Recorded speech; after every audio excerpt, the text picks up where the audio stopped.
Insan TV, tayangan dan saluran nasihat untuk semua insan.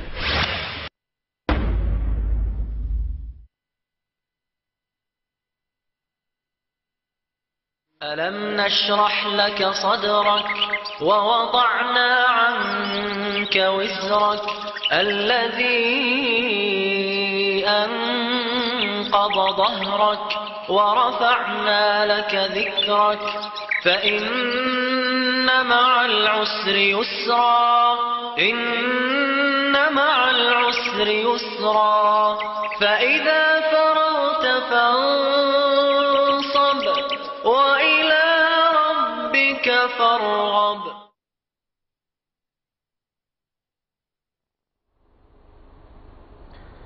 Pendengar setia Radio Dai, Radio Telaga Dakwah, Radio Tazkiyah, pemirsa Insan TV, saudara-saudariku kaum muslimin dimanapun Anda berada, Assalamualaikum warahmatullahi wabarakatuh. Semoga Allah subhanahu wa ta'ala senantiasa memberikan, melimpahkan nikmatnya kepada kita semua, nikmat keislaman, keimanan, nikmat kesehatan, nikmat waktu luang, sehingga waktu yang telah diberikan Allah subhanahu wa ta'ala, kesempatan emas yang telah diberikan oleh Allah subhanahu wa ta'ala kepada masing-masing kita sekarang ini bisa kita gunakan dengan sebaik-baiknya. Tidak ada kehidupan yang lebih baik kecuali ketika seseorang berusaha melalui kehidupannya tersebut dalam bingkai ketaatan kepada Allah subhanahu wa ta'ala. Karena inilah hakikat dari sebuah kehidupan.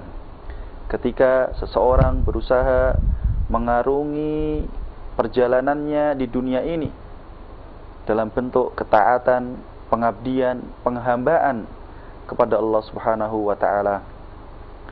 Kaum muslimin, saudara-saudariku dimanapun Anda berada, pada kesempatan siang yang berbahagia ini kita akan melanjutkan pembahasan yang pekan kemarin telah kita kaji bersama, yaitu beberapa kunci kebahagiaan, di mana jikalau kita mau melaksanakan, mengaplikasikan, mempraktekkan kunci-kunci ini, beberapa hal ini, niscaya kita semua akan menjadi orang yang berbahagia hidup di dunia ini. Ada beberapa kunci yang kemarin sudah kita jelaskan, di antaranya adalah percaya tentang takdir Allah. Di antaranya adalah banyak berzikir mengingat Allah subhanahu wa ta'ala. Di antaranya juga adalah bagaimana kita berusaha menghilangkan segala penyakit yang ada dalam hati kita, penyakit sombong, penyakit hasad. Maka pada siang yang berbahagia ini kita akan membahas sebuah hal yang sangat penting, yang ini juga mempengaruhi kebahagiaan yang akan kita dapatkan, yaitu tawakal kepada Allah subhanahu wa ta'ala.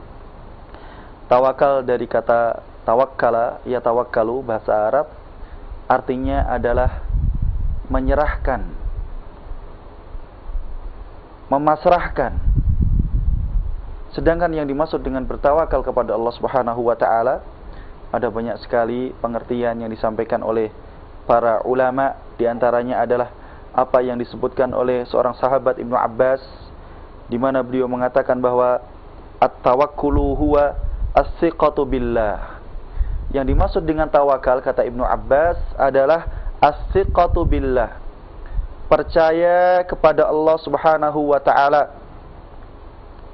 Wa sidqut tawakkuli, dan bentuk dari sebuah tawakal yang benar adalah antasiqa fillahi wa fima indallah. Ketika engkau percaya dengan Allah subhanahu wa ta'ala, percaya dengan apa yang ditentukan oleh Allah subhanahu wa ta'ala, apa yang datang dari Allah subhanahu wa ta'ala, apa yang diputuskan oleh Allah subhanahu wa ta'ala, wa fima indallah, dan percaya dengan apa-apa yang ada di sisi Allah subhanahu wa ta'ala. Inilah tawakal yang didefinisikan oleh Ibnu Abbas. Fa innahu a'dhamu wa abqa. Maka rasa percaya dengan Allah subhanahu wa ta'ala, rasa percaya dengan apa-apa yang ada di sisi Allah Subhanahu wa taala itu a'dham, lebih besar kedudukannya, wa abqa, dan lebih abadi keberadaannya, mimma ladaika fi dunyaka, lebih besar dan lebih abadi dari apa-apa yang sekarang ini ada pada dirimu. Inilah tawakal yang didefinisikan oleh Ibnu Abbas. Al-Hasan Al-Basri menyebutkan bahwa yang dimaksud dengan tawakal adalah an yakuna Allahu huwa siqatahu.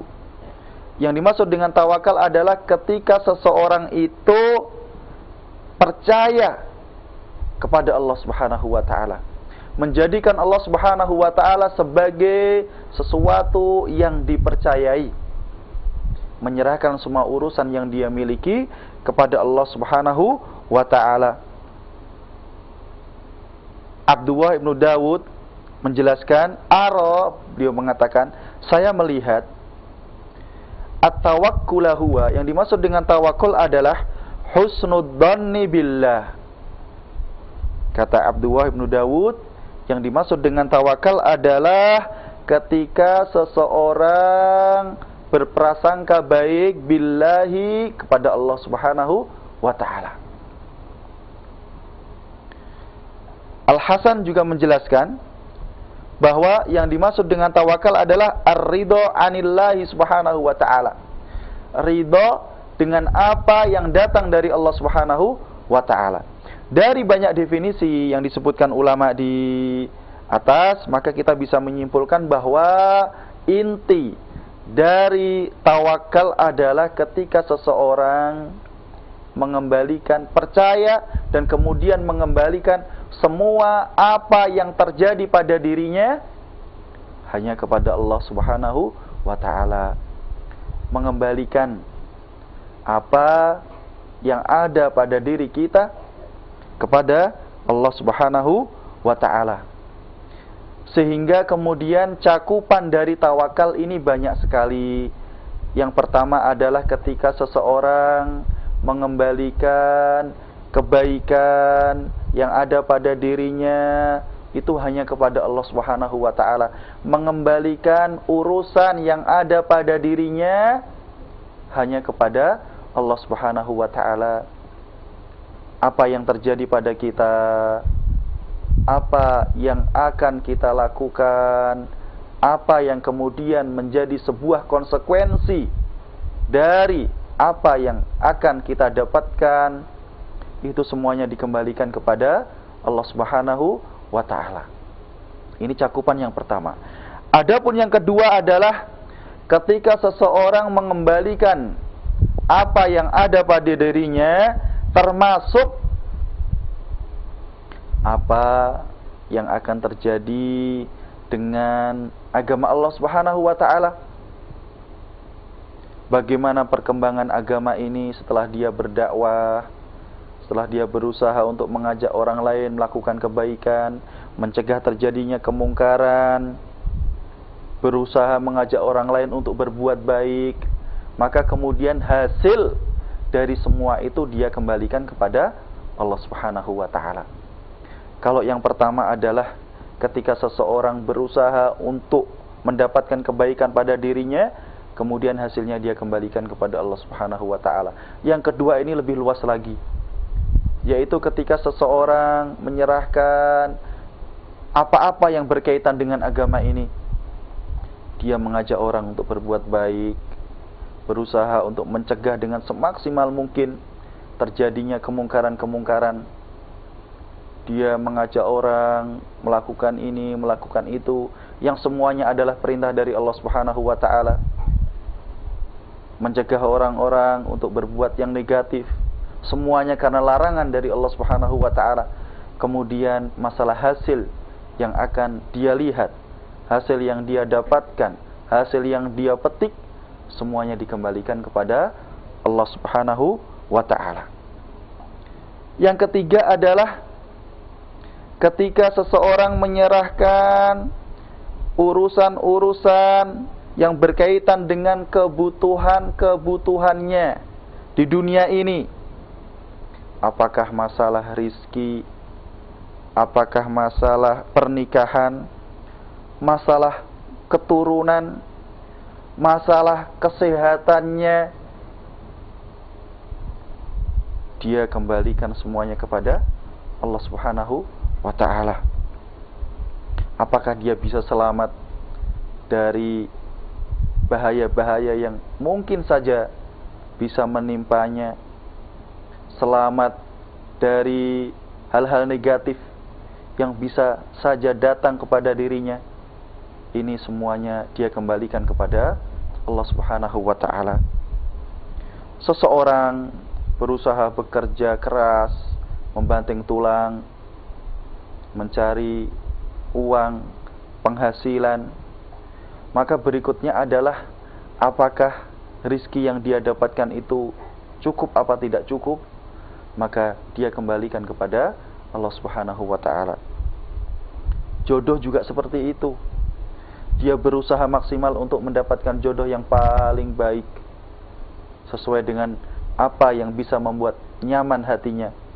Tetapi kemudian hasil dari usaha tersebut dia kembalikan kepada Allah Subhanahu wa ta'ala.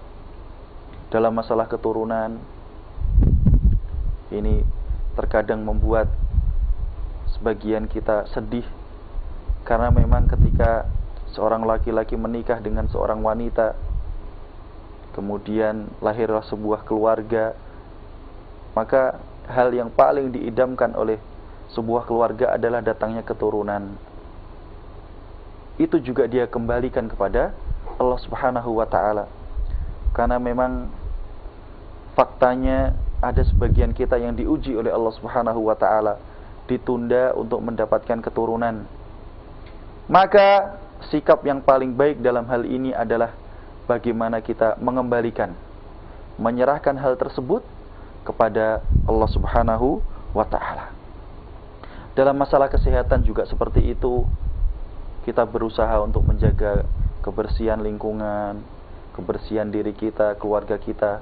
Tetapi yang namanya sehat ini tidak bisa kita terka datangnya, tidak bisa kita prediksi. Terkadang kita berusaha untuk menjaga kebersihan, berusaha untuk hidup sehat, tetapi kemudian sakit ketika sudah datang, maka tidak bisa ditolak lagi. Maka sikap yang paling baik dalam hal ini adalah ketika kita menyerahkan semua itu kepada Allah Subhanahu wa ta'ala, mengembalikan semua hal tersebut kepada Allah Subhanahu wa ta'ala. Sehingga pada posisi ini maka tawakal memiliki kedudukan yang sangat penting. Para ulama menjelaskan bahwa ada beberapa sebab yang menjadikan tawakal itu memiliki kedudukan yang sangat penting. Di antaranya adalah bahwa ternyata tawakal itu merupakan syarat dari sebuah keimanan yang dimiliki oleh seseorang. Sebuah konsekuensi ketika seseorang itu menyatakan diri sebagai orang yang beriman. Maka kuat atau tidaknya keimanan yang dia miliki ini ternyata juga bisa dipengaruhi dari tawakal, sikap tawakal yang dia miliki. Allah Subhanahu wa ta'ala berfirman dalam surat Ali Imran ayat 122, wa 'alallahi falyatawakkalul mu'minun. Dan hanya kepada Allah lah hendaknya orang-orang yang beriman itu bertawakal, menyerahkan dirinya, menyerahkan urusannya hanya kepada Allah Subhanahu wa ta'ala. Dalam ayat yang lain bahkan lebih jelas lagi bahwa ternyata tawakal ini memiliki hubungan yang sangat erat dengan keimanan yang kita miliki. Allah Subhanahu wa ta'ala berfirman dalam surat Yunus ayat 84, wa qala Musa, wa qala dan telah berkata siapa Musa, ya qaumi wahai kaumku, In kuntum amantum billahi, jikalau kalian semua beriman kepada Allah Subhanahu wa taala, fa'alaihi tawakkalu, maka wajib atas kalian untuk bertawakal kepada Allah Subhanahu wa taala. In kuntum muslimin, itu jikalau kalian termasuk orang-orang muslim. Maka di sini kita bisa melihat dengan jelas bahwa ternyata tawakal itu adalah sebuah syarat yang harus dipenuhi. Ada korelasi hubungan yang sangat erat antara tawakal yang dimiliki oleh seseorang dengan keislaman atau keimanan yang dimiliki oleh orang tersebut. Ketika seorang itu mengaku orang yang beriman, mengaku sebagai seorang muslim, maka rasa tawakal, menyerahkan dirinya kepada Allah Subhanahu wa taala itu hendaknya juga ada pada diri orang tersebut. Tidak bisa ditinggalkan, karena dia menjadi sebuah konsekuensi. Ketika keimanan ada, ketika keislaman ada, maka rasa tawakal, menyerahkan diri kepada Allah Subhanahu wa taala itu otomatis langsung muncul.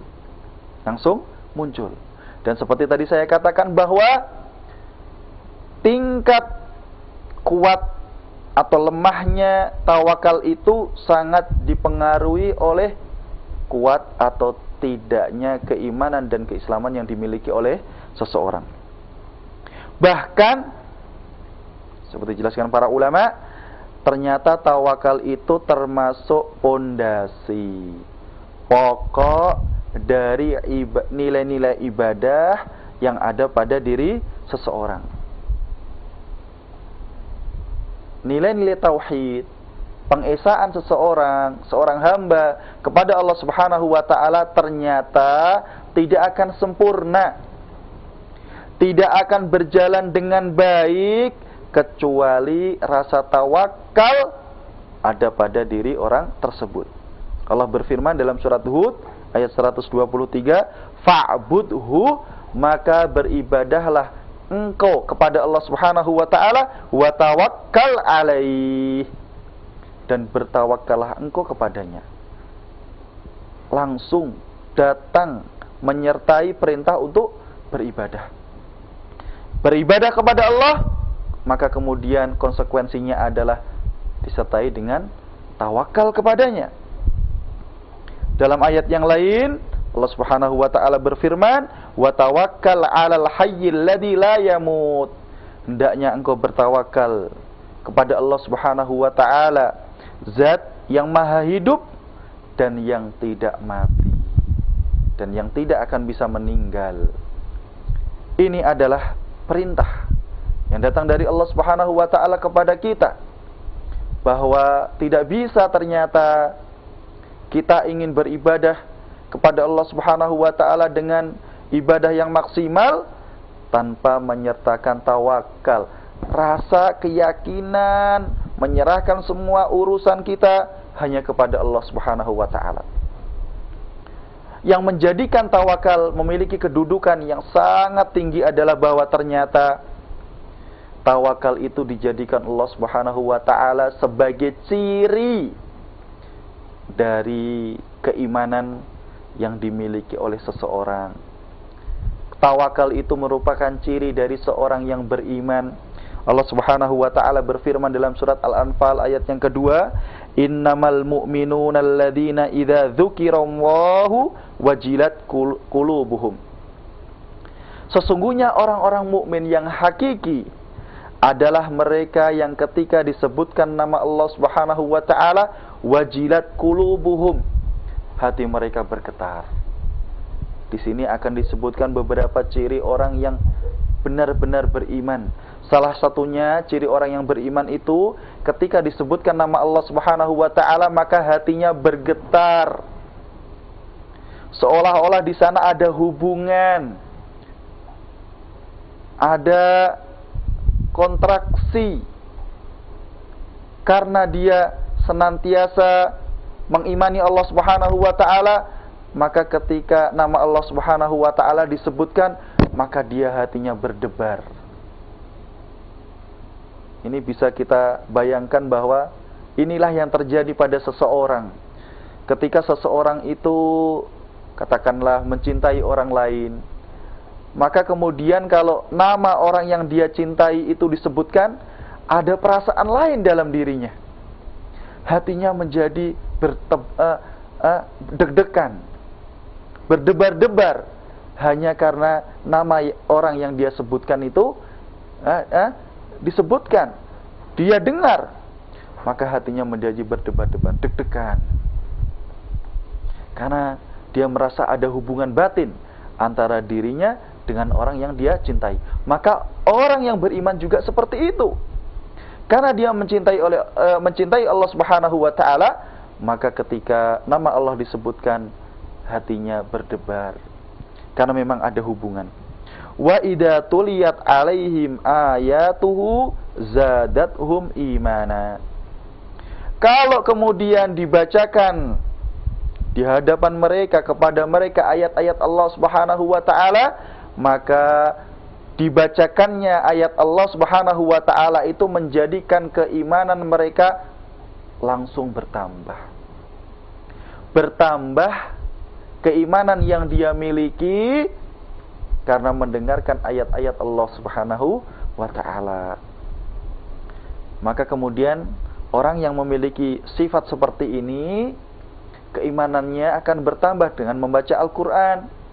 Keimanannya akan bertambah dengan mendengarkan pengajian-pengajian. Karena dengan pengajian-pengajian majelis ta'lim yang di situ disebutkan nama Allah Subhanahu wa taala, dia diingatkan dengan surga, dengan neraka, maka kemudian keimanannya menjadi bertambah. Kemudian yang terakhir, wa 'ala rabbihim yatawakkalun. Dan inilah yang ingin kita ambil dalam pembahasan ini. Wa 'ala rabbihim yatawakkalun. Ciri orang yang beriman itu yang ketiga dalam ayat ini, wa 'ala rabbihim yatawakkalun. Hanya kepada Tuhan mereka saja mereka menyerahkan urusan yang ada. Menyerahkan urusan yang mereka miliki hanya kepada Allah Subhanahu wa taala. Dalam sebuah hadis yang sahih diriwayatkan oleh At-Tabrani, Nabi kita yang mulia Muhammad sallallahu alaihi wasallam bersabda, arba'un la yu'tihunna Allahu illa man ahab. Ada 4 hal yang mana 4 hal ini tidak akan Allah Subhanahu wa taala berikan kecuali kepada orang yang Allah cintai.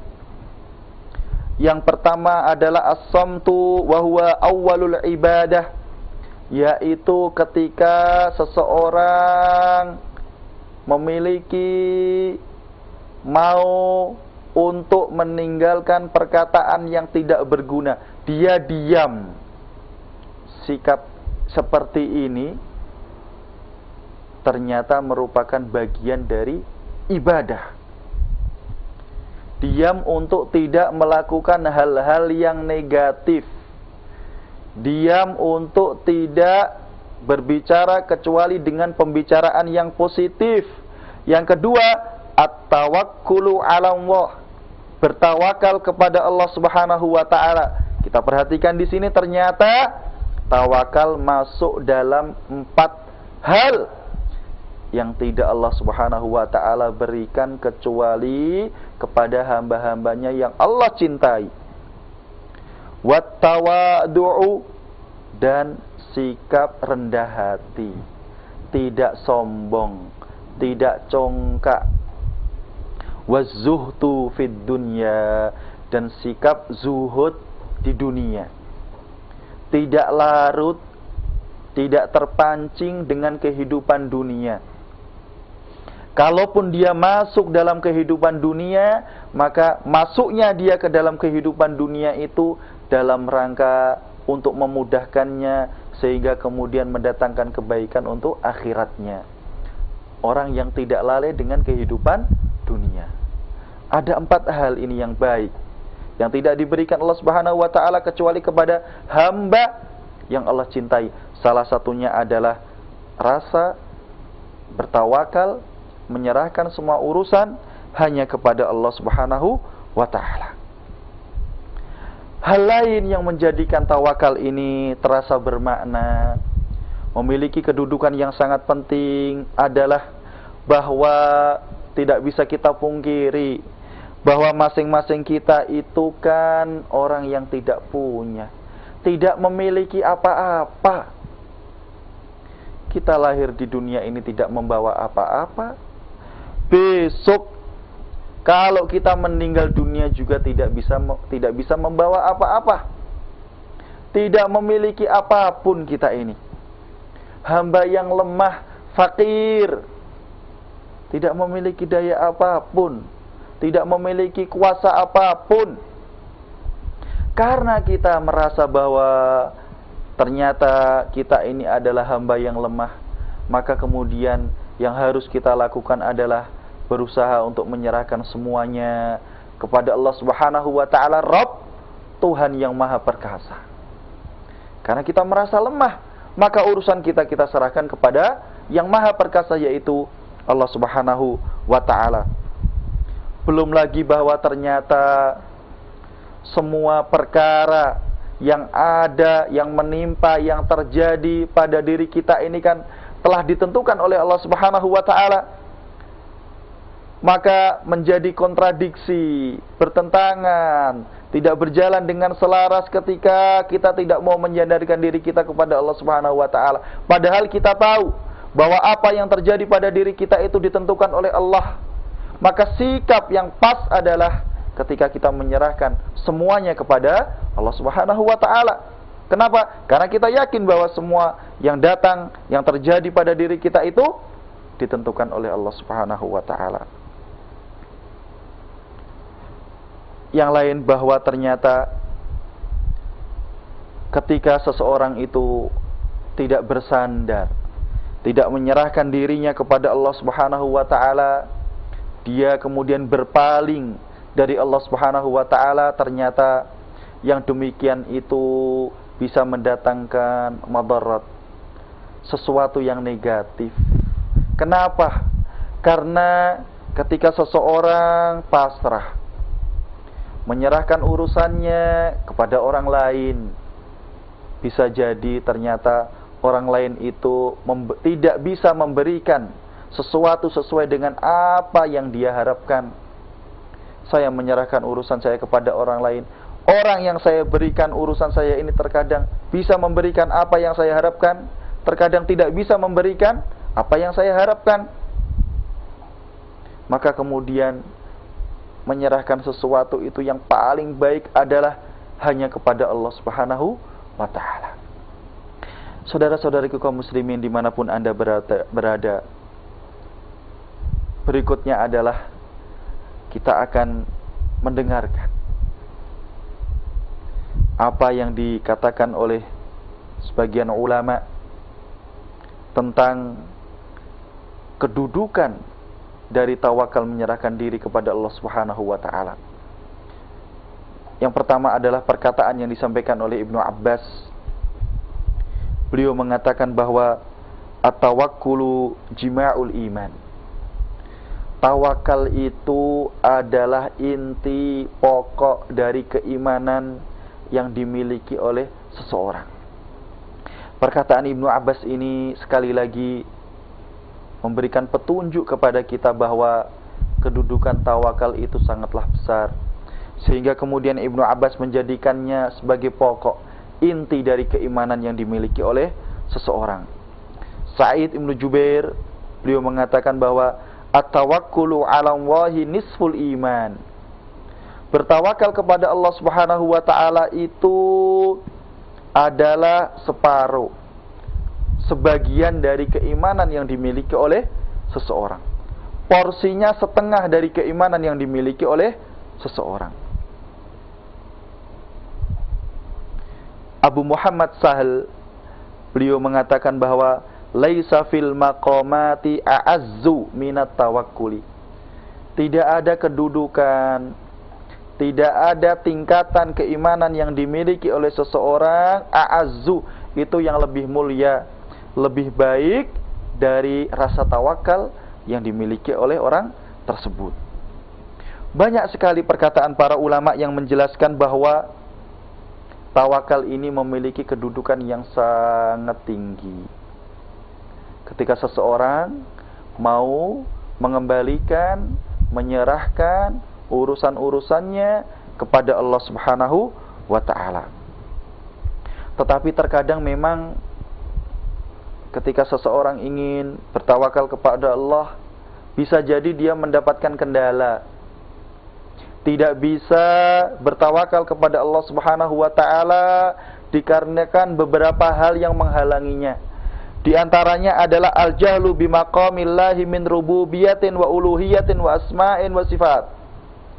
Dia tidak mengetahui kedudukan Allah Subhanahu wa ta'ala, bahwa Allah Subhanahu wa ta'ala itu adalah zat Rabb yang telah menciptakan, memberikan rizki, yang patut dan berhak untuk diibadahi. Allah Subhanahu wa ta'ala memiliki nama-nama dan sifat-sifat yang mulia. Seseorang yang tidak tahu dengan kedudukan Allah Subhanahu wa ta'ala, maka dia akan merasa bimbang untuk menyerahkan dirinya kepada Allah Subhanahu wa ta'ala karena dia tidak tahu.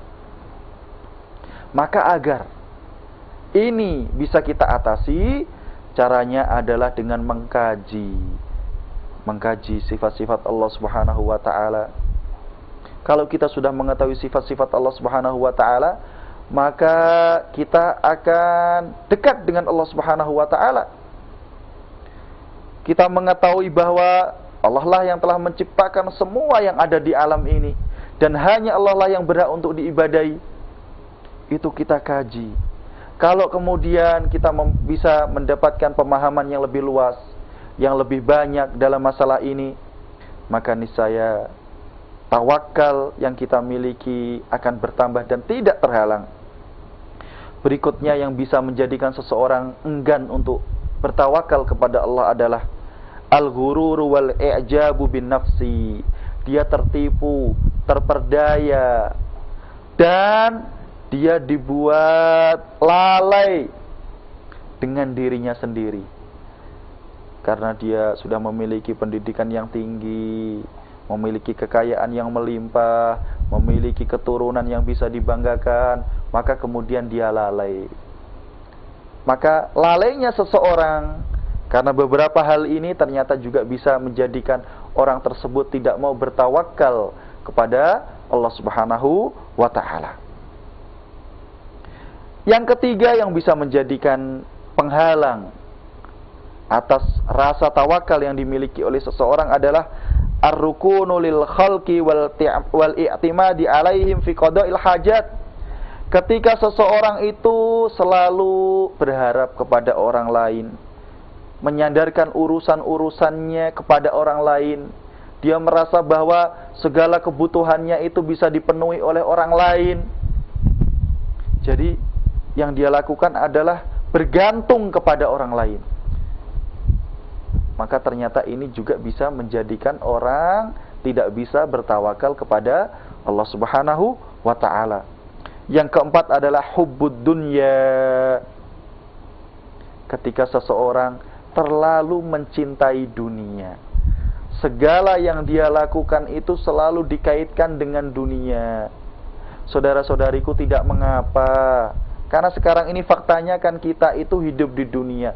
Tidak mengapa kalau kemudian kita itu berusaha mendapatkan kebutuhan kita di dunia, tidak mengapa. Karena memang kita hidup di dunia. Kalau kita tidak berusaha mencari kebutuhan kita di dunia, terus bagaimana dengan kebutuhan yang harus kita penuhi? Makanan, sandang, pangan, papan, tempat tinggal. Ini sesuatu yang harus kita penuhi. Bekerja, memberikan nafkah kepada istri, kepada anak, kepada keluarga, kepada orang tua, dan lain sebagainya. Ini kan butuh proses. Karena ini adalah sesuatu yang mengikat kita di dunia. Tapi hendaknya semua ini tidak menjadikan kita lalai dengan tujuan akhir, yaitu kehidupan akhirat. Tidak ada masalah seseorang memiliki mobil, rumah yang bagus, alat-alat komunikasi yang bagus, HP bagus, laptop bagus, sandalnya bagus, sepeda motornya bagus, sepeda ontelnya juga bagus, tidak mengapa. bukan merupakan bagian dari kesombongan. Tapi yang harus kita perhatikan adalah hendaknya itu semua tidak menjadikan kita lalai. Karena yang kita miliki, yang kita dapatkan, yang kita usahakan itu hanya sebagai sarana dan sama sekali bukan sebagai tujuan. Ini beberapa hal yang kalau datang kepada diri kita, maka akan menyebabkan kita sulit untuk bertawakal kepada Allah Subhanahu wa taala. Bahkan di sana ada beberapa hal mendasar yang kalau itu ada pada diri seseorang, maka rasa tawakal yang ada pada diri seseorang itu akan langsung hilang. Pudar, lama-kelamaan menghilang. Apa itu? At-ta'alluqu bisababin la ta'sira lahu. Yaitu ketika seseorang mengembalikan urusannya, menyandarkan dirinya kepada sebuah sebab yang pada hakikatnya sebab itu tidak bisa memberikan efek apapun untuk orang tersebut. Ada orang kok menyerahkan urusannya ini, bersandar, percaya kepada sesuatu yang hakikatnya sesuatu itu tidak bisa memberikan efek sama sekali. Maka kalau ini terjadi pada diri seseorang, maka tawakalnya kepada Allah Subhanahu wa taala langsung hilang. Contohnya adalah ketika seseorang percaya bahwa orang-orang yang telah meninggal dunia itu bisa memberikan dia rizki, bahwa orang yang meninggal dunia itu bisa mempengaruhi kehidupannya. Kalau dia ingin dapat rizki, dia datang ke kuburan fulan minta rizki. Mendatangi kuburan tujuannya minta rizki. Ingin pinter, ingin punya keturunan, dia datang ke kuburan fulan, minta agar diberikan kepandaian, kecerdasan, agar fulan yang telah meninggal dunia itu bisa memberikan anak. Padahal Allah Subhanahu wa taala tidak memberikan kepada orang-orang yang telah meninggal itu daya untuk bisa memberikan kecerdasan, nafkah, ataupun keturunan. Kalau kemudian ada seseorang yang hatinya terikat dengan hal tersebut, maka rasa tawakalnya kepada Allah Subhanahu wa taala akan langsung hilang. Karena memang apa yang dia yakini itu tidak memiliki daya sama sekali. Kalau kemudian yang tidak memiliki daya sama sekali itu ternyata dia jadikan sebagai tempat untuk bersandar, maka yang seperti ini langsung menghilangkan rasa tawakal dia kepada Allah Subhanahu wa taala. Atau tawakal kepada Allah Subhanahu wa taala ini juga bisa langsung hilang ketika seseorang meyakini bahwa sebab yang dia lakukan itulah yang menentukan atas apa yang akan terjadi pada dirinya. Jadi dia tidak percaya lagi kepada Allah Subhanahu wa taala. Ada di antara kita yang seperti itu. Jadi dia mengejar apapun yang ingin dia dapatkan dengan melakukan hal-hal, faktor-faktor yang bisa mendorongnya untuk mendapatkan apa yang dia inginkan. Karena dia yakin faktor-faktor itulah yang akan bisa memudahkannya. Dia lupa bahwa faktor-faktor penunjang itu hanyalah sebagai sebab. Dia lupa bahwa ternyata yang menentukan itu adalah Allah Subhanahu wa taala. Kalau ada orang percaya dengan sebab, bahwa yang dia lakukan itulah yang akan menentukan, maka rasa tawakalnya itu kepada Allah Subhanahu wa taala akan langsung hilang, akan langsung tiada. Karena memang ulama telah menjelaskan sebenarnya di sana hakikatnya itu ada hubungan yang sangat erat antara tawakal, rasa tawakal yang dimiliki seseorang dengan sebab sebab yang akan dilakukan oleh orang tersebut. Ada 4 golongan dalam memahami hal ini. Yang pertama adalah bahwa ada kelompok yang yakin bahwa yang menentukan itu adalah sebab. Faktor pendukunglah yang bisa menentukan semuanya. Di sini dia lalai dengan campur tangan dari Allah Subhanahu wa taala. Ini biasanya dimiliki oleh orang-orang yang mengagungkan akalnya. Jadi mereka berpikiran bahwa di dunia ini yang menentukan adalah usaha yang dilakukan oleh seseorang. Kalau orang ingin badannya kuat, ya, maka dia harus latihan angkat beban atau fitness. Kalau dia sudah fitness, latihan angkat beban, maka itulah yang akan menentukan dia kuat apa tidak kuat. Ini kelompok yang pertama. Kalau orang ingin kaya, maka dengan bekerja. Pekerjaan itulah yang akan membuat dia kaya. Kelompok ini sudah tidak lagi berkeyakinan bahwa orang bekerja itu bisa mendapatkan uang. Tapi yang menentukan orang bisa mendapatkan uang, bisa mendapatkan atau tidak bisa mendapatkan, itu kan hakikatnya Allah. Dia sudah tidak ingat lagi dengan hal tersebut. Kalau dia fitness, maka badannya akan kuat. Dia lupa bahwa yang menjadikan orang kuat, sehat atau tidak sehat, orang menjadikan orang sakit atau tidak sakit, itu adalah Allah Subhanahu wa ta'ala. Yang kedua ini kebalikannya. Orang yang pasrah hanya kepada Allah, kemudian dia meninggalkan sebab-sebab yang bisa menghantarkannya untuk mendapatkan sesuatu yang dia inginkan. Berarti ini pasrah. Golongan yang pasrah, tidak mau berusaha lagi. Dia ingin makan, tapi dia tidak mau bekerja. Dia ingin kaya, tapi dia tidak mau bekerja. Dia ingin badannya kuat, tapi dia tidak mau olahraga. Yang dia pikirkan, saya ingin kuat, maka saya berdoa kepada Allah Subhanahu wa taala. Memasrahkan semuanya kepada Allah Subhanahu wa taala saja. Dia ingin kaya, ya nanti kalau Allah mentakdirkan saya kaya, maka saya akan jadi kaya.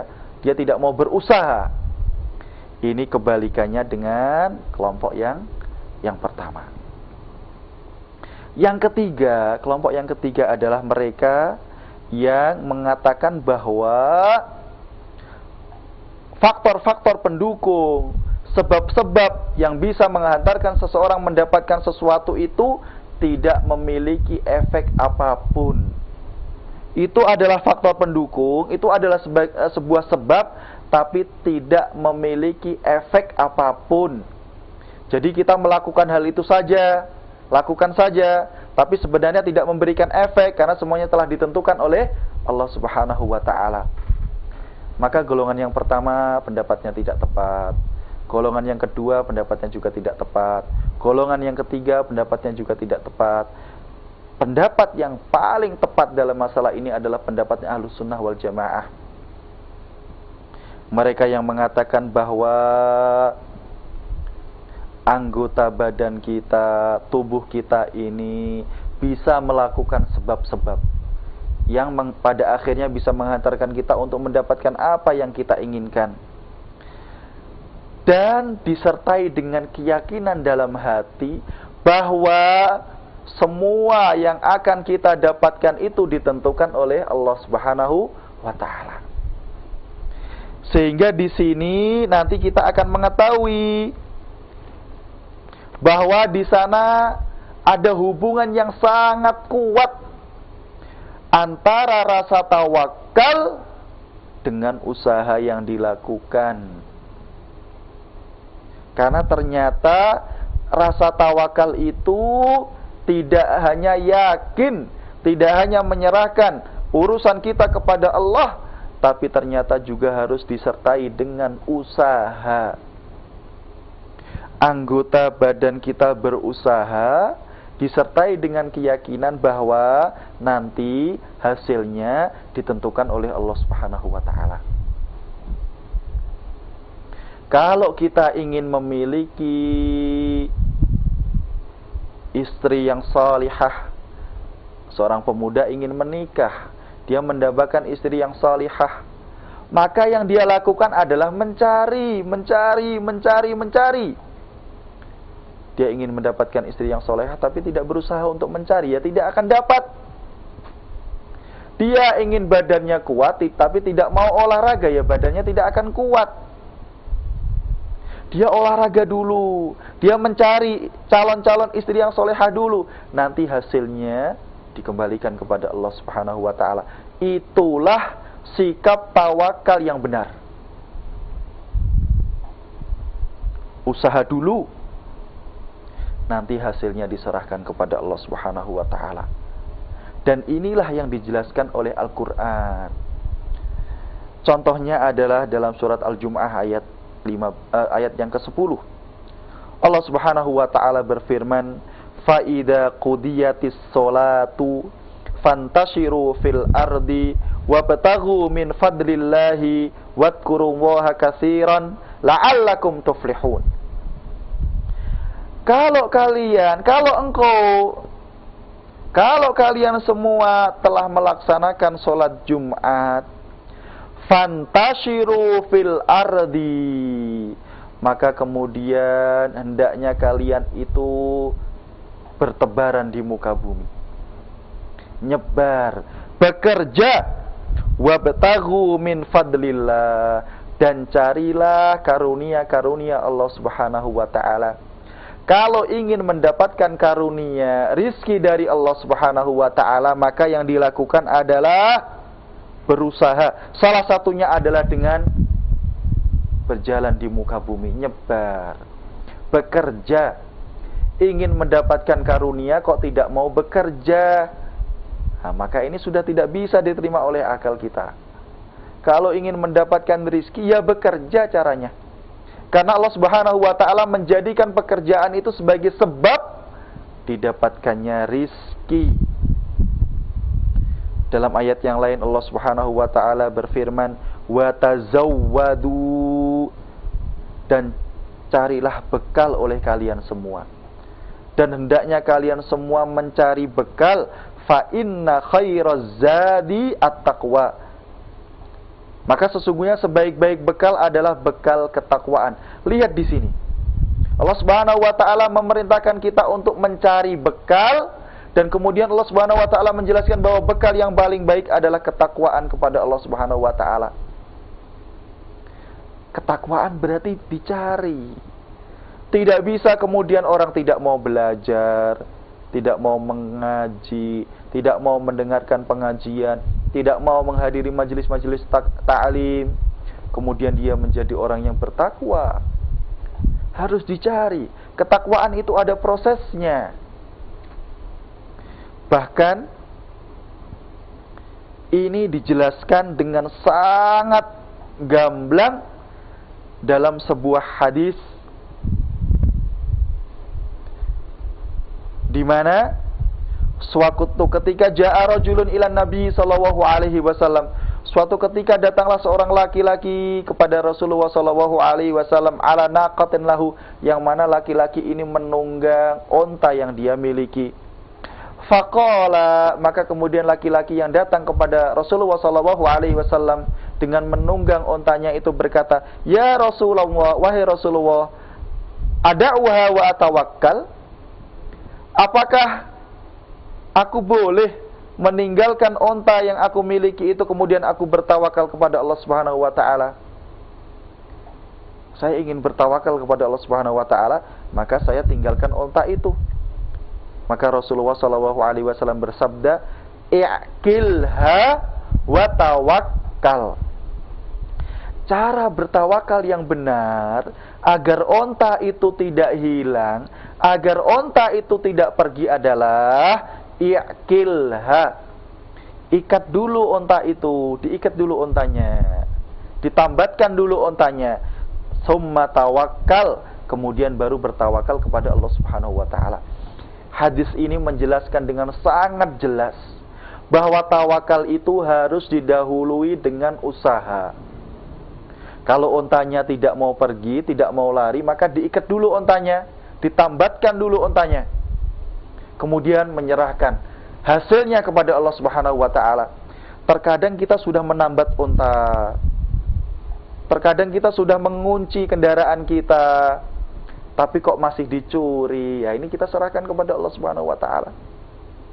Tidak bisa kemudian kita saya imannya itu tinggi, saya itu imannya kuat, rasa tawakal saya ini sudah sip pokoknya, maka saya tidak perlu mengunci kendaraan saya. Kalau saya parkir, saya biarkan saja, kan saya sudah bertawakal. Tidak bisa seperti itu. Kunci kendaraannya sesuai dengan standar. Kemudian apakah kendaraan ini nanti tetap ada di tempatnya atau dicuri orang lain? Nah, ini diserahkan kepada Allah. Usaha dulu, hasilnya serahkan kepada Allah Subhanahu wa ta'ala. Inilah sikap yang benar dalam bertawakal. Jadi kemudian tidak hanya, karena kalau kita salah dalam memahami tawakal ini nanti berbahaya. Contohnya ketika seseorang itu yakin bahwa yang menentukan apa yang terjadi pada dirinya adalah hanya sebab yang dia lakukan, maka dia mengunci, yakin mobilnya tidak akan hilang, yakin motornya tidak akan hilang. Kemudian ternyata kalau hilang maka dia akan menjadi orang yang paling sedih. Kan sudah saya kunci kok masih bisa hilang. Kemudian dia menyesal. Dia lupa bahwa yang menentukan hilang atau tidak hilangnya itu adalah Allah Subhanahu wa ta'ala. Ini ada dalam hadis sahih diriwayatkan oleh Imam At-Tirmidzi dan Ibnu Abi Dunya. Pesan Rasulullah SAW bahwa ketika seseorang mau bertawakal dalam masalah unta yang dia miliki adalah caranya dengan mengikat unta tersebut terlebih dahulu, kemudian menyerahkannya kepada Allah Subhanahu wa ta'ala. Apakah unta itu hilang apa tidak hilang? Karena semuanya diputuskan oleh Allah Subhanahu wa ta'ala. Dalam hadis yang lain dari sahabat Umar Ibn Khattab radhiyallahu anhu wa ardahu, dalam hadis yang sahih diriwayatkan Imam At-Tirmidzi, Ibnu Majah, Imam Al-Hakim, beliau sallallahu alaihi wasallam bersabda, "Lau annakum tatawakkaluna 'ala Allahi haqqa tawakkulihi."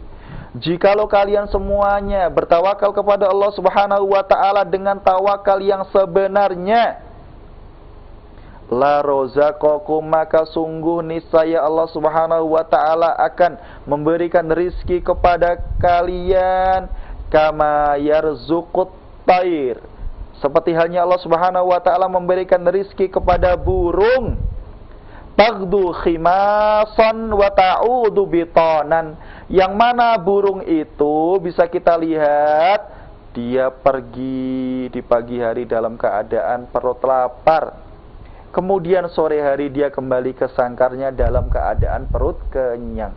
Kita lihat di sini, Allah Subhanahu wa ta'ala menjamin rizkinya seekor burung. Ketika burung itu mau berusaha, gimana cara berusahanya? Terbang dia di pagi hari mencari makanan. Nanti sore hari kembali ke sangkarnya dalam keadaan sudah kenyang. Proses terbangnya burung mencari makanan ini adalah usaha. Ini adalah sebab. Maka itu harus dilalui terlebih dahulu. Tidak bisa orang ingin jadi kaya tidak mau bekerja keras, ingin memiliki anak-anak yang soleh, yang bisa berbakti, menyenangkan orang tua, menggembirakan orang tua, tapi orang tua tidak mau capek payah mendidik anaknya. Ya tidak ada usaha. Dia senang melihat keluarga tetangganya, kok itu anak-anaknya soleh-solehah ya, kok anak saya tidak. Dia lupa bahwa keluarga yang ada pada samping rumahnya itu dari kecil mendidik anak yang mereka miliki, sedangkan dia tidak mau mendidik anaknya. Semuanya butuh proses. Kemudian hasilnya kita serahkan kepada Allah. Karena kalau kita hanya yakin dengan proses saja, dengan sebab saja, maka ketika hasilnya tidak sesuai dengan keinginan kita, kita akan menjadi orang yang paling sedih. Tetapi kalau kemudian kita kembalikan hasilnya, saya akan mendidik anak saya dengan semaksimal mungkin, mulai saat dia dalam kandungan, bahkan proses terjadinya pembuahan itu diawali dengan membaca doa, Allahumma jannibna syaitan wa jannibi syaitana ma razaqtana. Kemudian dalam kandungan diperdengarkan ayat-ayat Al-Quran, anaknya tidak diberikan makan kecuali makanan yang halal. kemudian mulai dari kecil sampai dia dewasa dididik dengan baik, kemudian diserahkan semuanya hasil yang akan dia dapatkan kepada Allah Subhanahu wa taala. Ya Allah, saya sudah berusaha dengan semaksimal mungkin untuk mendidik anak saya. Kalau Engkau mentakdirkan anak saya menjadi anak yang soleh, maka itulah yang saya harapkan. Tetapi kalau kemudian takdir adalah kebalikannya, maka ini semua saya serahkan kepadamu ya Allah Subhanahu wa taala. Begitu tawakal. Usaha dulu. Usaha dulu. Karena agama Islam itu adalah dinul amal. Agama yang dibarengi dengan etos kerja. Enggak khayalan, tidak hanya angan-angan. Saudara-saudariku semuanya, kalau kita sudah bisa memiliki rasa tawakal ini, maka ada banyak sekali kenikmatan yang akan kita dapatkan. Yang paling besar adalah seperti yang ada dan menjadi materi dari pertemuan kita ini adalah orang yang bisa mengaplikasikan, mempraktekkan nilai-nilai tawakal ini, maka dia akan mendapatkan kebahagiaan yang sangat besar. Karena tawakal ini adalah kuncinya. Ketika seseorang berusaha dengan maksimal, tetapi kemudian usaha itu tidak mendatangkan hasil sesuai dengan apa yang dia harapkan, maka dia kembali kepada Allah Subhanahu wa taala.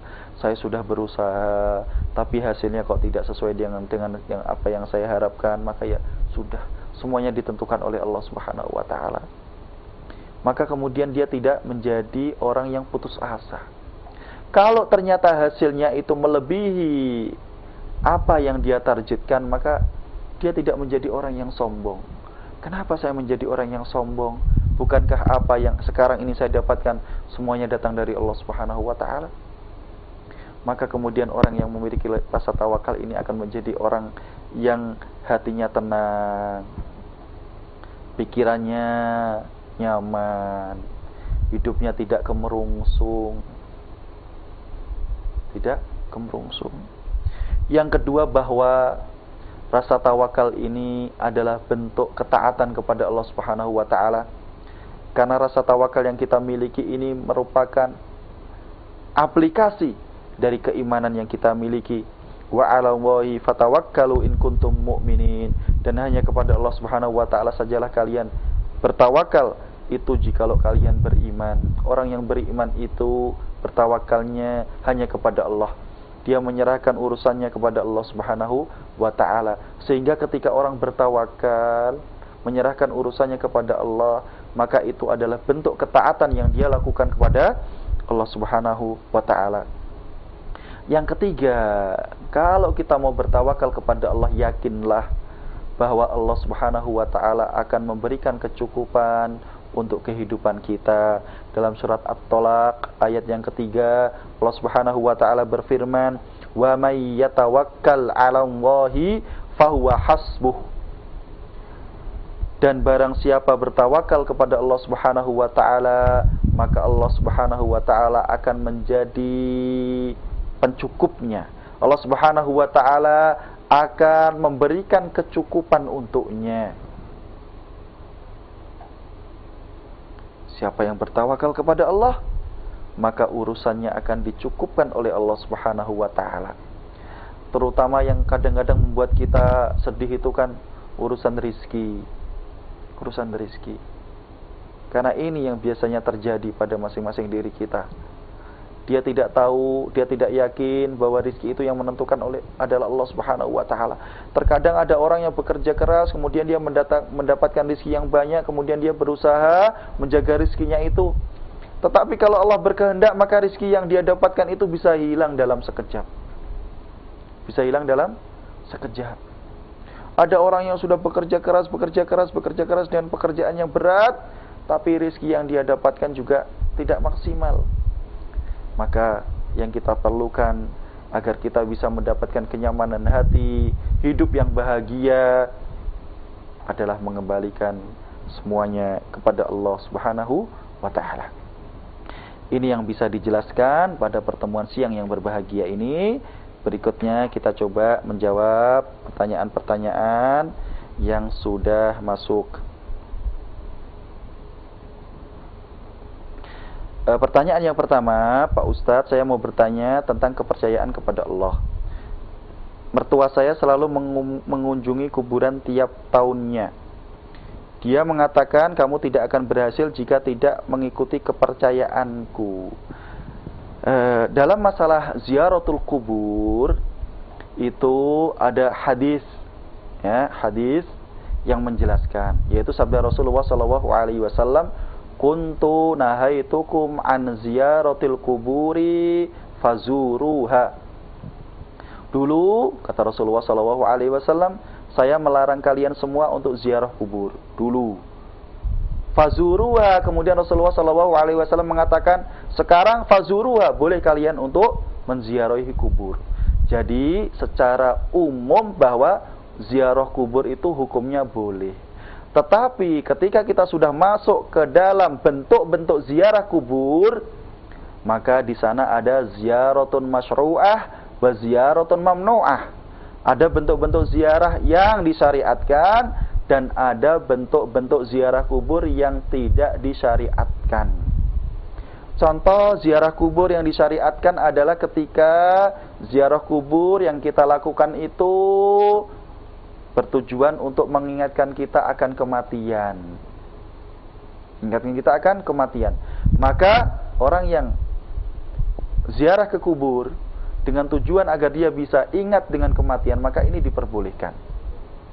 Contoh ziaratun mamnu'ah yang tidak diperbolehkan adalah ketika seseorang ziarah kubur dengan tujuan agar dia ingin mendapatkan keturunan, contohnya. Dia sulit mendapatkan keturunan, kemudian mendatangi kuburan itu. Ya fulan, ya Ustadz fulan yang telah meninggal dunia, ya Ustadz fulan yang telah meninggal dunia, berikan saya keturunan, berikan saya keturunan. Dia meminta kepada orang yang telah meninggal dunia. Ini tidak diperbolehkan. Ini tidak diperbolehkan. Kalau konteks pertanyaannya, mertua saya selalu mengunjungi kuburan tiap tahunnya. Dia mengatakan kamu tidak akan berhasil jika tidak mengikuti kepercayaanku. Maka ini kalau menjadi bagian yang kedua, maka tidak diperbolehkan. Tidak diperbolehkan. Karena Allah Subhanahu wa taala tidak pernah mengkaitkan, Rasulullah SAW tidak pernah mengkaitkan antara keberhasilan seseorang dengan ziarah kubur yang dia lakukan. Allah Subhanahu wa taala tidak pernah menjadikan, Rasulullah SAW tidak pernah menjadikan ziarah kubur sebagai sebab keberhasilan yang didapatkan oleh seseorang. Tapi untuk yang bertanya ini, karena yang menyampaikan itu adalah mertua, bapak kita atau ibu kita, maka nanti ketika ingin mencari klarifikasi, maka dengan cara yang baik. Dengan cara yang baik. Orang tua kita, mertua kita adalah orang tua kita. Kalau kita memandang itu pendapatnya belum benar, maka cara membenarkannya adalah dengan cara yang paling baik. Dengan cara yang paling baik, karena itu adalah orang tua kita. Mertua kita adalah orang tua kita. Diingatkan, dikasih tahu dengan cara yang baik. Tidak ada kesan menggurui, tidak ada kesan sombong, begitu seterusnya. Nanti insya Allah semuanya akan menghasilkan sesuatu yang positif biidznillah ta'ala, wallahu ta'ala a'lam.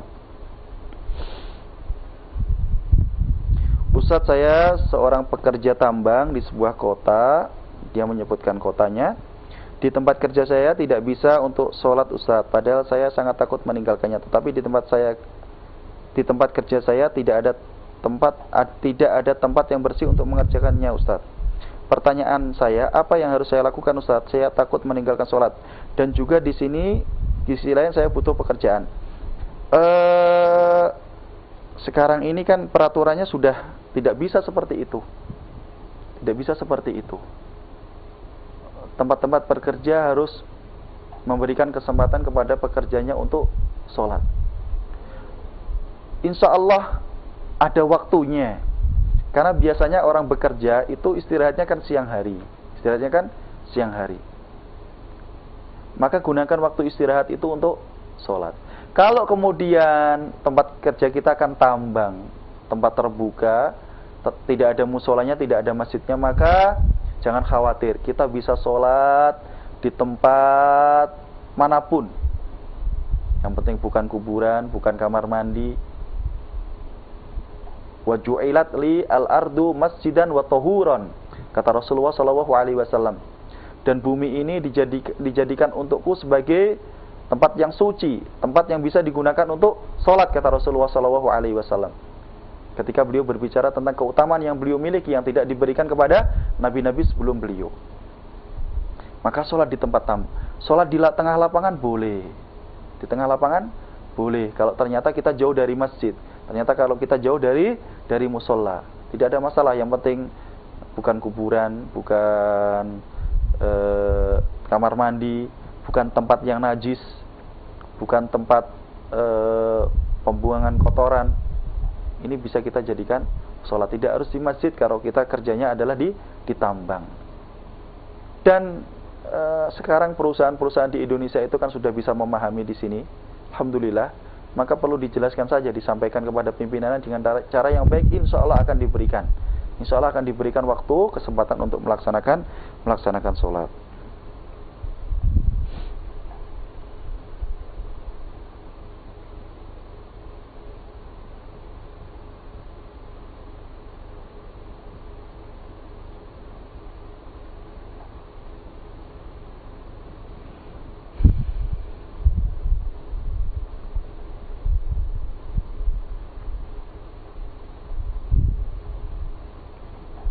Assalamualaikum warahmatullahi wabarakatuh. Ustaz, saya hamba Allah di Lampung. Suami saya telah meninggal dunia 3 bulan yang lalu. Saya ingin tetap menjadi istri dan ibu yang solehah. Saya mohon nasihat pada Ustaz bagaimana berdoa untuk suami saya sesuai dengan tuntunan syar'i. Doakan ibu. Kalau bisa berdoa dengan bahasa Arab, maka dengan bahasa Arab. Kalau tidak bisa dengan bahasa Arab, maka dengan bahasa Indonesia. Kalau tidak bisa dengan bahasa Indonesia, maka dengan bahasa yang ibu bisa. Doakan agar Allah Subhanahu wa taala memberikan ampunan untuk almarhum suami ibu. Didoakan dengan doa yang baik. Alhamdulillah kita bisa melihat doa-doa itu. Bisa dengan sekarang buka lewat internet itu bisa doa untuk orang yang telah meninggal dunia.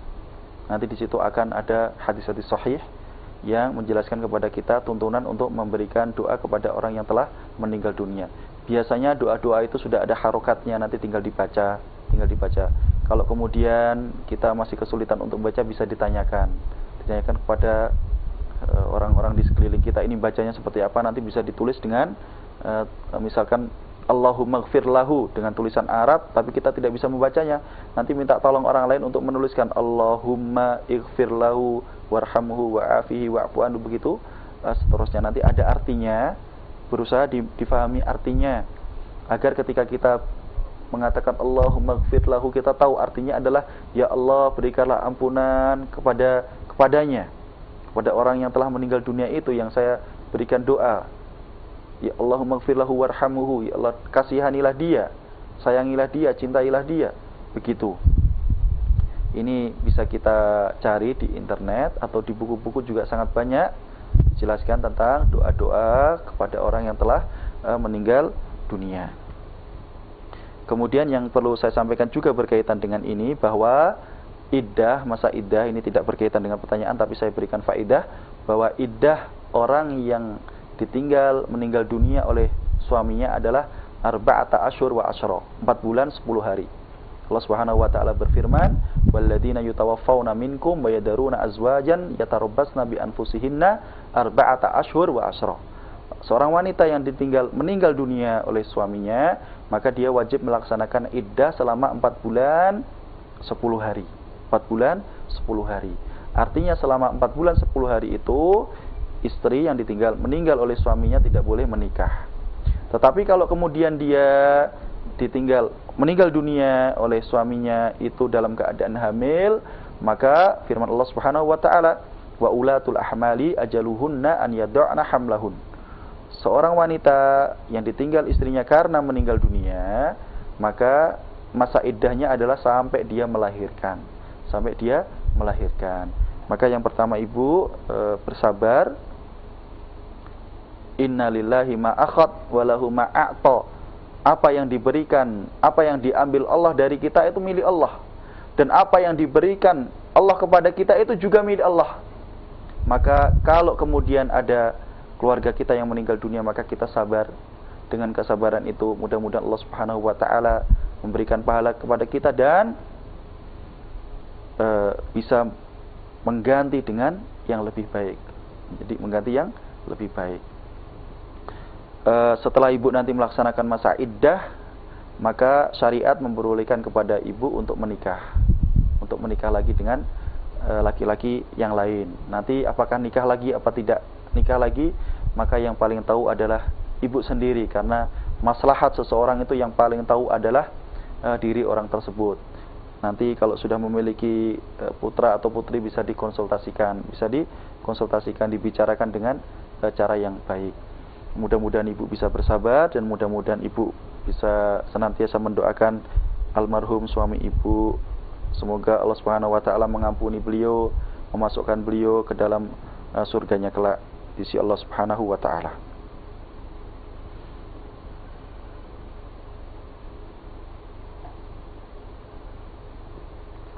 Ustadz, nama saya Fulana di Padang. Saya mau tanya Ustadz, bagaimana sikap saya Ustadz? Kehidupan dan usaha saya dihancurkan oleh saudara sepupu saya.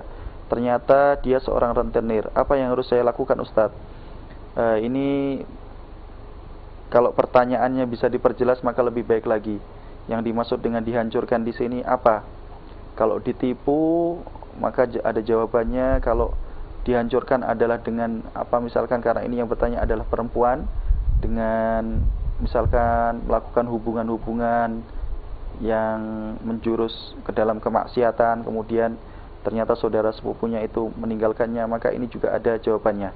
Maka mohon maaf tidak bisa saya jawab dulu karena pertanyaannya belum dijelaskan dengan lebih detail lagi.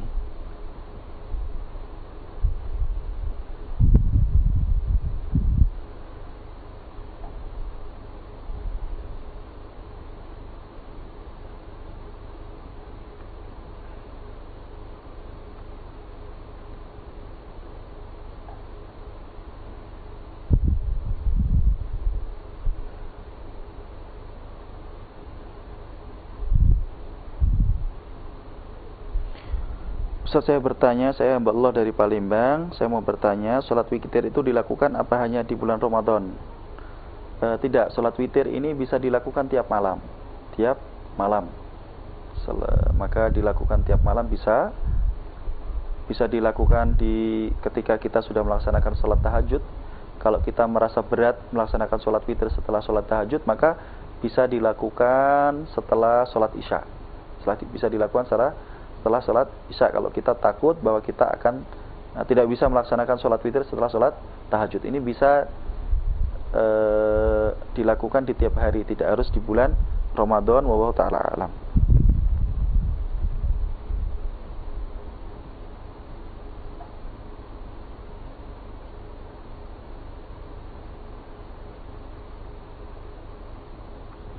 Ustadz, saya bertanya, kalau kita dianiaya orang berupa sakit dan kita tawakal, apakah doa kita diterima Allah Subhanahu wa taala? Mohon nasihatnya Ustadz, karena sekarang saya sedang sakit. Iya, kalau kita sedang sakit, maka yang kita lakukan adalah dengan berusaha. Ini yang pertama kali kita lakukan adalah berusaha dengan mencari obat-obatan, berobat ke dokter. Ini yang harus pertama kali kita laksanakan. Ini adalah pertama kali yang harus kita upayakan. Kalau sakit, ingin sembuh, ya caranya dengan berobat. Kemudian sambil kita berdoa kepada Allah Subhanahu wa taala dan menyerahkan hasilnya, apakah obat ini bisa benar-benar mengobati kita apa tidak, kita serahkan kepada Allah Subhanahu wa taala. Dan hendaknya kita bersabar kalau kita sakit, karena sakit yang kita rasakan itu bisa menjadi kafarah, penebus dari dosa-dosa yang selama ini kita lakukan. Makanya bisa kita ketahui bahwa ketika ada orang yang sakit, kita dianjurkan untuk mengatakan tahurun, insyaallah, semoga dengan sakit itu dosa yang ada bisa hilang, bersih, kembali menjadi orang yang tidak memiliki dosa seperti yang keadaan sebelumnya. Maka bersabar, kemudian berusaha untuk mencari obat sambil menyerahkan apakah bisa sembuh apa tidak hanya kepada Allah Subhanahu wa taala, dan harus diyakini bahwa kita kalau diuji dengan sakit itu, bahwa sakit itu bisa menghilangkan, mengurangi dosa-dosa yang kita miliki, sehingga kita tidak menjadi orang yang keluh kesah karena sakit yang kita rasakan. Memang berat, orang sakit itu berat, apalagi kalau sakitnya adalah sakit yang tidak bisa sembuh dengan sehari dua hari, sakit yang kronis, yang sembuhnya lama, maka ini butuh kesabaran tingkat tinggi. Maka kita harus bersabar, meyakini bahwa ini semua adalah ketentuan yang datang dari Allah Subhanahu wa taala. Dan saya doakan mudah-mudahan ibu yang bertanya ini bisa segera disembuhkan oleh Allah Subhanahu wa taala.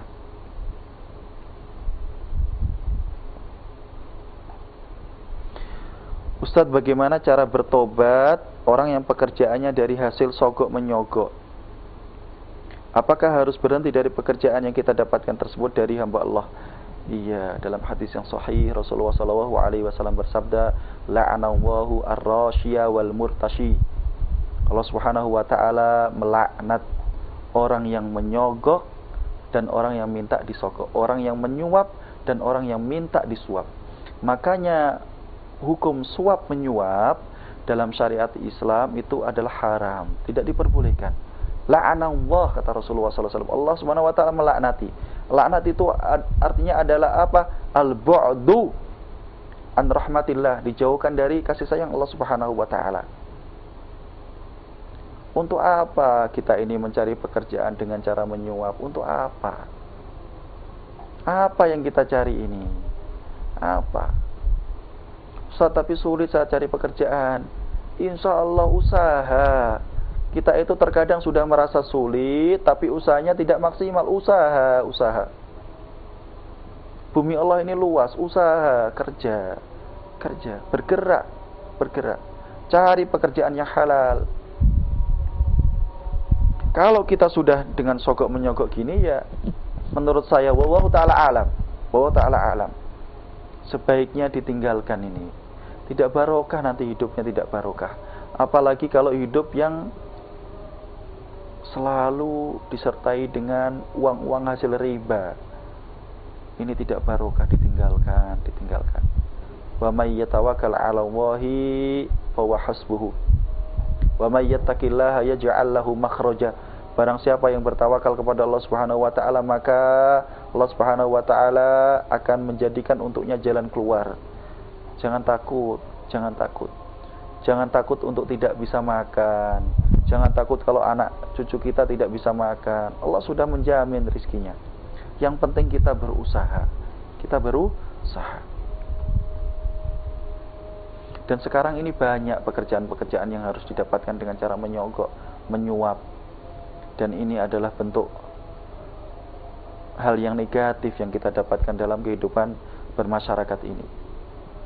Sebenarnya masalah sogok menyogok ini tidak perlu harus bicara tentang dalil, karena fitrah kita ini sudah menolak. Makanya politik uang dalam pemilu itu kan diharamkan, tidak boleh. Calon yang ketahuan melakukan politik uang, maka dia bisa dicoret itu dari pencalonannya. Ini fitrah. Kalau kita kembali ke dalil maka lebih jelas lagi. La'anallahu ar-rashiya wal murtasi. Maka solusinya ya kita cari pekerjaan yang lebih baik. Kalau itu mengharuskan kita harus resign, keluar dari pekerjaan, maka ya inilah jalan untuk mendapatkan keridhaan dari Allah Subhanahu wa taala. Terkadang harus beresiko dengan ujian yang berat yang harus kita dapatkan. Wallahu taala alam.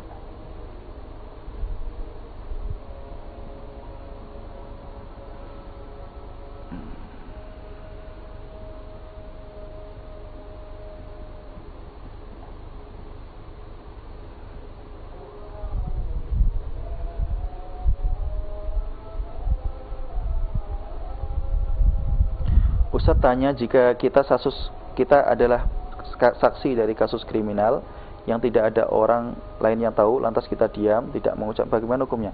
Kalau kita mengetahui kejadian, ya, kemudian kita diminta untuk menjadi saksi, maka kita harus bersaksi. Kita harus bersaksi.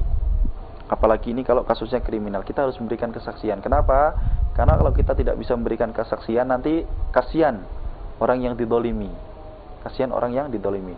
Persaksian kita itu nanti kan bisa menguatkan kepada hakim, memberikan penjelasan kepada hakim mana yang telah berbuat dolim dan mana yang didolimi. Maka berikan kesaksian, jangan disembunyikan. Jangan disembunyikan. Makanya sebagian ulama, para ulama tidak membolehkan kitmanus syahadah. Menutup, tidak memberikan kesaksian, ini sesuatu yang tidak diperbolehkan. Apalagi kalau dalam masalah menyangkut kriminal ini, al-hudud, hal-hal yang menyangkut kriminal, masalah-masalah yang pelik, maka berikan kesaksian sehingga kemudian kita bisa membantu orang yang didolimi agar dia mendapatkan hak yang seharusnya dia terima, dan kesaksian kita bisa membantu agar orang yang berbuat dolim mendapatkan hukuman sesuai dengan kedoliman yang telah dia lakukan. Wallahu ta'ala alam.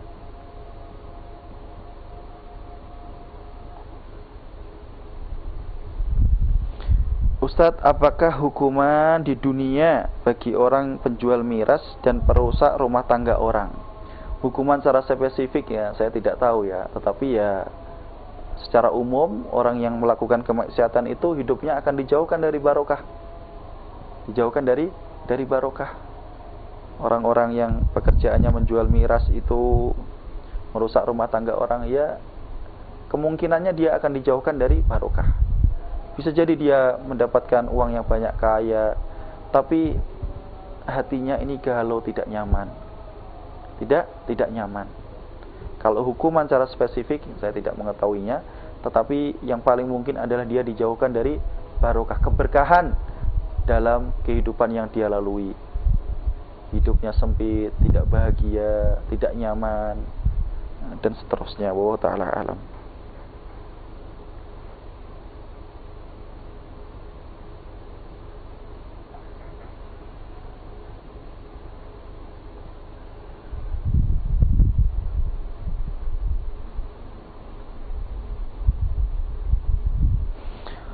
Pak Ustadz, bagaimana cara meraih kebahagiaan itu kembali dengan mengingat tawakal, kunci dari kebahagiaan? Saya seorang istri ingin memperbaiki diri dari segala dosa dan khilaf saya terhadap suami, karena saya tidak mau menjadi seorang istri yang durhaka ketika ajal menjemput. Wallahu ta'ala bisa. Ustadz, jazakumullah khairan sebelumnya. Cara memperbaiki kondisi kita kalau kita ingin berbakti kepada suami, kalau suami kita masih ada, maka segera minta maaf kepada suaminya. Minta maaf kepada suami. Sekarang ini banyak istri-istri yang durhaka kepada suaminya tanpa dia sadari.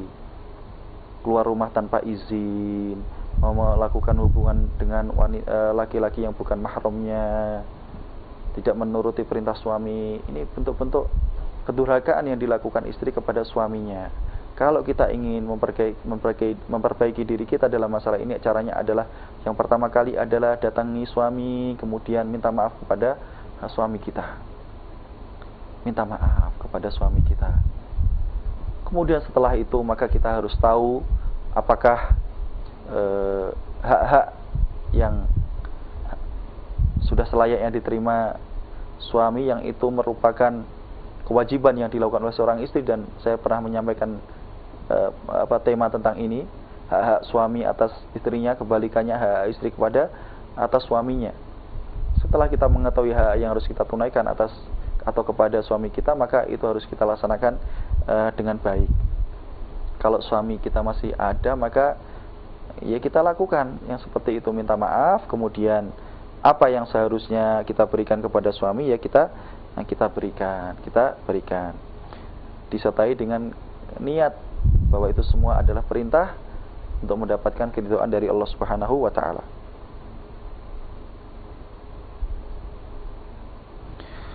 Ustadz, saya hamba Allah begini Ustadz, suami saya jarang melaksanakan sholat. Kalau waktunya sholat saya ajak atau ingatkan hanya diam. Perasaan saya sakit, suami jarang sholat. Mohon solusinya Ustadz, apa yang harus saya lakukan?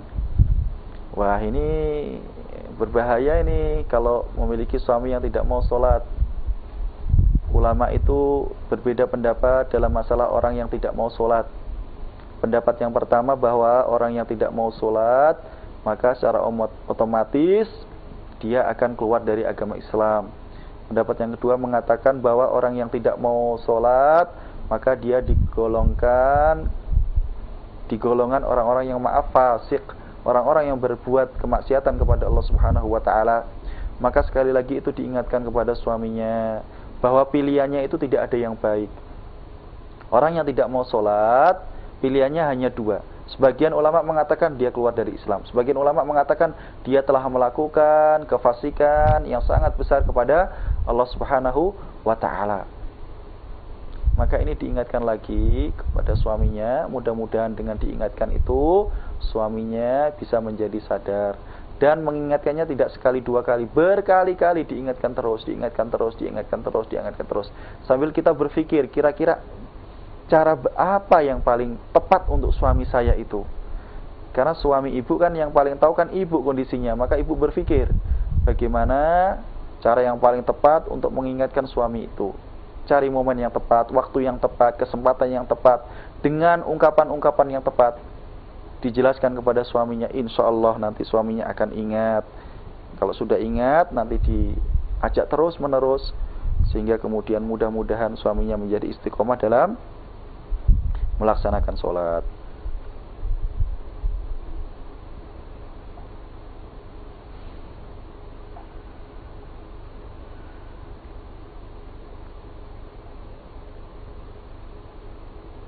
Ini yang terakhir, banyak sekali SMS yang masuk. Ini pertanyaan terakhir yang bisa kita jawab karena keterbatasan waktu. Pertanyaannya, Ustadz, apakah seorang istri apabila suami hanya bisa memberikan uang saja, tidak membimbing dan tidak mengarahkan di jalan Allah, sedangkan istrinya butuh bimbingan, apakah ada pertanggungjawaban di akhirat nanti? Mohon jawabannya. Dan nasihatnya, iya, ada pertanggungjawabannya nanti. Suami-suami yang lupa untuk bimbing istrinya, ini nanti akan ada pertanggungjawabannya kelak di akhirat. Perlu kita sadari bahwa seorang laki-laki ketika menikahi seorang perempuan, maka pada saat itu laki-laki tersebut telah mengambil alih fungsi pendidikan dari orang tua ke perempuan tersebut. Dia ambil alih. Karena ketika seseorang menikah dengan wanita, maka tanggung jawab untuk ngurus wanita ini beralih dari orang tua, dari ayah wanita tersebut kepada suami. Makanya Allah mengatakan dalam Al-Quran, wa akhadna minkum misaqan ghalidha, perjanjian yang kuat. Konsekuensinya salah satunya ini, pindah tangan ini. Tanggung jawabnya pindah tangan dari ayah ke suami. Makanya kemudian nanti ketaatan kepada suami ini lebih tinggi daripada ketaatan kepada orang tua. Nah, di sini fungsi dari suami ini harus benar-benar ada dan nyata. Dalam hadis yang sahih, Rasulullah SAW bersabda, kullukum ra'in wa kullukum mas'ulun an ra'iyatihi wa zawju ra'in wa huwa mas'ulun an ahli baitihi. Begitu kata Rasulullah SAW dalam penggalan hadis ini. Dan seorang laki-laki itu adalah pemimpin dan dia bertanggung jawab atas apa yang dia pimpin. Apa yang dia pimpin berkaitan dengan keluarganya ini ya semua aspek. Rizkinya, nafkahnya, bimbingnya, negurnya. Kalau istrinya melakukan kesalahan ditegur dengan cara yang baik. Semua aspek. Jadi tidak cukup hanya memperhatikan masalah makanan. Tidak cukup. Kebutuhan kita ini kan bukan cuma makanan, bukan cuma kebutuhan materi, tapi juga kebutuhan rohani kita. Nah, ini tanggung jawab seorang suami. Kalau suami ini lalai dalam masalah ini, maka apakah dia akan dimintai pertanggungjawaban? Ya pasti akan dimintai pertanggungjawaban oleh Allah Subhanahu wa ta'ala kelak di akhirat. Dan hendaknya suami ini merasa ini adalah tanggung jawab yang harus dia tunaikan. Jangan sampai nanti kemudian ada wanita yang sudah memiliki suami, ternyata dia nyaman dengan ustadz-ustadz yang dia ikuti kajiannya. Kenapa? Karena dia tidak mendapatkan itu dari suaminya.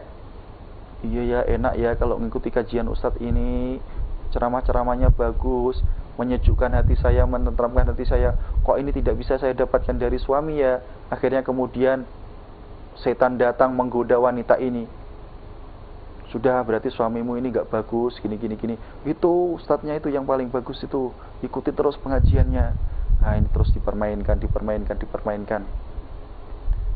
Sumbernya adalah fungsi suami yang tidak bisa berjalan dengan maksimal. Fungsi ini seharusnya dilaksanakan dengan baik, dibimbing. Otomatis suaminya ini yang ngajak. Malu kalau menjadi suami yang diajak oleh istrinya. Ayo bi, ayo pak, ayo pah, ayo ayah kita ngaji, ayo kita gini. Malu. Laki-laki kok pemimpin. Pemimpin itu ya yang mengatur, yang mengarahkan, yang membimbing. Kalau suaminya malah dibimbing suami, ya kalau saya sebagai suami ya malu. Tapi kalau diingatkan istri ya biasa, namanya orang kan terkadang lupa, diingatkan biasa. Tapi kalau kemudian harus selalu diarahkan, disetir oleh istrinya, ya sebagai suami ini harus malu. Ini berarti suami tidak bisa menjalankan fungsi dia sebagai pemimpin di rumah tangga dengan maksimal. Ini saudara-saudariku kaum muslimin muslimah dimanapun anda berada yang bisa disampaikan. Mohon maaf atas semua pertanyaan yang tidak bisa dijawab baik lewat SMS atau sambungan telepon karena keterbatasan waktu. Kalau ada kebenaran datang dari Allah Subhanahu wa taala, kalau ada kesalahan datang dari diri saya sendiri dan saya minta maaf. Semoga Allah Subhanahu wa taala senantiasa memberikan taufiknya, kemudahan kita untuk senantiasa terus beribadah kepada Allah Subhanahu wa taala.